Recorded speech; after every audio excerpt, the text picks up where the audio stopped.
Did you know that Americans consume enough Reese's peanut butter cups each year to stretch to the moon and back? Yes, that's how much people like this candy. But have you ever thought about what makes these little chocolate peanut butter treats so delicious? While you watch a movie or quietly stash them in your drawer, don't worry, we won't tell. More is going on than you might think. Let's look into how Reese's works its magic. Before we make a start, make sure to subscribe and like the video for more amazing content. Also tell us, from where in the world are you watching? Reese's peanut butter cups have a long history.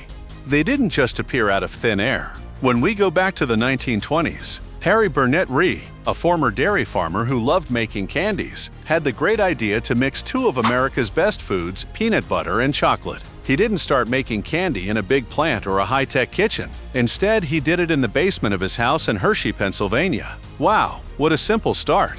Reese was working for the Hershey company at the time. Spending all day with chocolate must have given him ideas. He chose to make his own candy by mixing smooth peanut butter with creamy chocolate. These two flavors sound like they were meant to be together. This is how the Reese's peanut butter cup came to be. The first time Reese sold these sweets, she called them penny cups because they only cost 1 cent each. Even though the Great Depression was hard, penny cups were a big hit because, well, who could say no to cheap chocolate and peanut butter? When Reese died in 1956, the candy he started in his garage had become a huge business. The H.B. Reese Candy Company was bought by his old company, Hershey, for a huge $23.5 million in 1963. Now you can buy Reese's cups in more than 50 countries. The brand has grown to include many more peanut butter and chocolate treats, such as Reese's Pieces and Reese's Big Cups. Reese's came out with Reese's Thins in 2019, which are a thinner version of the standard cup for people who want to enjoy the taste with a little less guilt.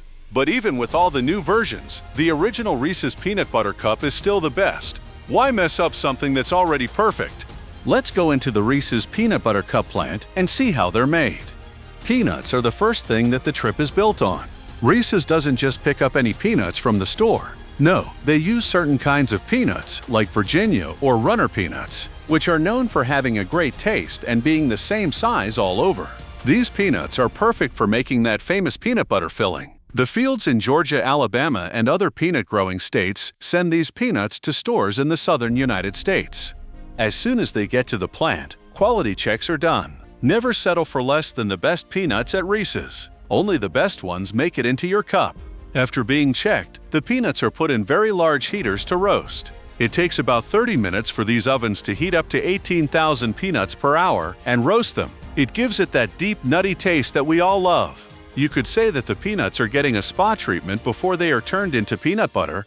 When the peanuts used in Reese's are cooked, the oils that make the peanut butter filling taste better and be smoother are released. Once the peanuts have been roasted, they are ready to be turned into the famous Reese's peanut butter. After being roasted, the peanuts are put through a machine that shells and cools them. Next, industrial grinders. Think of your home blender on steroids, grind them up into a fine paste. You can't just buy peanut butter from a jar. This peanut butter has a unique mix of sugar, salt, and other unknown ingredients that make it slightly grainy but so delicious. There are reports that the secret recipe might include a little vanilla for flavor and a dash of vegetable oils to make it smooth. It works no matter what it is. It is carefully checked for texture and taste. Once the peanut butter has hit the right consistency, it won't spread well in the cups if it's too thick. Not thin enough? Let's just say that it would be a peanut butter mess for you. The goal is for every Reese's cup to have that special filling that we can't get enough of. The peanut butter to chocolate mix is something that Reese's does very well. There is just the right amount of peanut butter and chocolate in each cup so that every bite has the right mix of tastes. Let's talk about the chocolate now, since it's really just as important as the peanut butter. Reese's uses a special mix of Hershey's milk chocolate that is melted down in huge pots to make the best coating. The chocolate doesn't just pour over the peanut butter though, which is where things get interesting. If you want the chocolate to be smooth and shiny, it has to go through a process called tempering. This is basically heating and cooling the chocolate. Also, this keeps your Reese's cup from melting as soon as you take it out of the box, which would be terrible. When you bite into a properly tempered chocolate shell, it snaps apart. This is because the tempering process makes the chocolate smooth on the outside. If you temper the chocolate, it's ready to use. But first, we need to make the bottom layer for the cups. Then we can cover the peanut butter and chocolate. What's the secret to getting those cute little cups? Reese's uses molds that are carefully made and are put on conveyor belts. These shapes look like trays, with a lot of cup-shaped holes that are ready to be filled with peanut butter and chocolate. A thin layer of chocolate is poured into the bottom of each shape as the first step in making a cup. This is what the Reese's cup is built on and forms its base. The chocolate is turned around and spread out evenly on the bottom of each pan. This gives the peanut butter the best base possible. The peanut butter filling goes on top of the chocolate base once it's done. With very accurate needles, the right amount of peanut butter is squirted into the middle of each chocolate base. There's more to this squirt than meets the eye. There needs to be just the right amount of peanut butter in each bite so that the chocolate and peanut butter are both just right. If the peanut butter isn't in the middle or is too heavy, the cup isn't pretty. Each cup is carefully measured to make sure the peanut butter is in the exact middle of the chocolate base. That's why you should never bite into a Reese's cup that isn't level. Now that the peanut butter is just right in the middle of the cup shapes, it's time to add the chocolate on top. Another stream of milk chocolate that has been tempered runs over the peanut butter, giving it that signature Reese's hug. Carefully poured chocolate is used to cover the peanut butter filling totally and make sure it's covered evenly. It's now all chocolate around the peanut butter, and the molds are beginning to look like the famous Reese's cups. Just the right amount of chocolate is key here. If there is too little, the peanut butter taste gets lost, and if there is too much, it's not really a Reese's. Don't worry though, Reese's has been doing this for decades, so they've nailed it. The cups are rubbed with peanut butter and chocolate before being taken to the room where the food cools. Here, the temperature is carefully kept in check so that the chocolate hardens quickly without changing the peanut butter filling inside. This makes sure that the chocolate forms a nice hard shell that stays together until you take a bite. Some of Reese's cooling tunnels are over 100 feet long. They make sure the cups are perfectly cool before they go to the packaging machine. The important part is the cooling process, which makes the cup solid and gives it that pleasing snap when you break it. The cups are ready to be packed up once they are completely cool. The Reese's cups are now ready to be packed up and sent out into the world.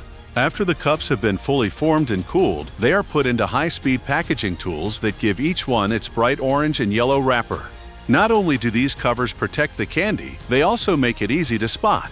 Over 40 million Reese's peanut butter cups are made every day to meet the endless needs of peanut butter and chocolate lovers all over the world. And just like with the peanuts, the process of packing is checked for quality all the way through. Reese's doesn't want you to get a cup that's been too smoothed out or melted before it even gets to the stores. Every cup has to meet their strict rules before it is put in a box and sent to shops. Along with making delicious candy, Hershey, which owns Reese, has been trying to make the production process more eco-friendly. They do things like buy peanuts from farmers who use eco-friendly farming methods like crop rotation and minimal tilling, which keeps the land healthy and protects the environment.